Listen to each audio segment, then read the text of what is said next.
চট্টগ্রামের ব্যস্ততম new market এলাকার দৃশ্য এটি।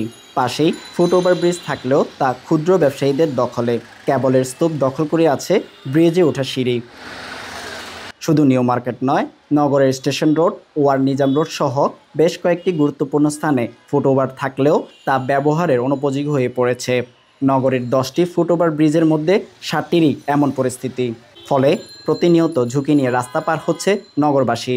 আমাদের চট্টগ্রামের ফুটওভার ব্রিজগুলো একেবারেই জরাকীর্ণ অবস্থায়, মানে চলাচলের মতো কোনো উপযোগী নেই। ফুটওভার ব্রিজগুলো ব্যবহারের যোগ্য করে তোলে যাতে মানুষের সুবিধা হয় এবং তীব্র যানজট থেকে মানুষ একটু রেহাই পায়। এই ফুটওভার ব্রিজগুলো ব্যবহার করা হয় মানুষদেরকে এবং ছাত্রছাত্রীদেরকে দুর্ঘটনা থেকে বাঁচানোর জন্য এই ফুটওভার ব্রিজগুলো খুবই দরকার। বিদ্যমান সব কয়টি ব্রিজ দখলমুক্ত করার উদ্যোগ নেওয়া হয়েছে বলে জানিয়েছেন চট্টগ্রাম সিটি মেয়র।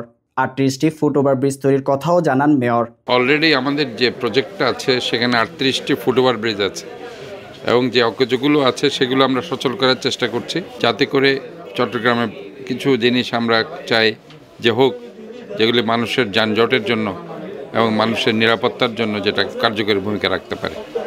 ঝুঁকি নিরসনের পাশাপাশি নগরবাসীর জন্য যানজট মুক্ত সড়ক নিশ্চিত করতে কাজ করছে কর্তৃপক্ষ। শহরে গুরুত্বপূর্ণ স্থানে ফুটওভার ব্রিজ থাকলেও নেই তার ব্যবহার। জনগণের জন্য জনগণের টাকায় নির্মিত এই ফুটওভার ব্রিজ এখন দখলে ফুটপাত ব্যবসায়ী ও কেবল অপারেটরদের। ফলে ঝুঁকি নিয়ে রাস্তা পার হচ্ছেন সাধারণ মানুষ ও কোমলমতি শিক্ষার্থীরা। চট্টগ্রাম স্টেশন রোড এলাকা থেকে হামিদুর রহমান তুষার, বৈশাখী সংবাদ, চট্টগ্রাম।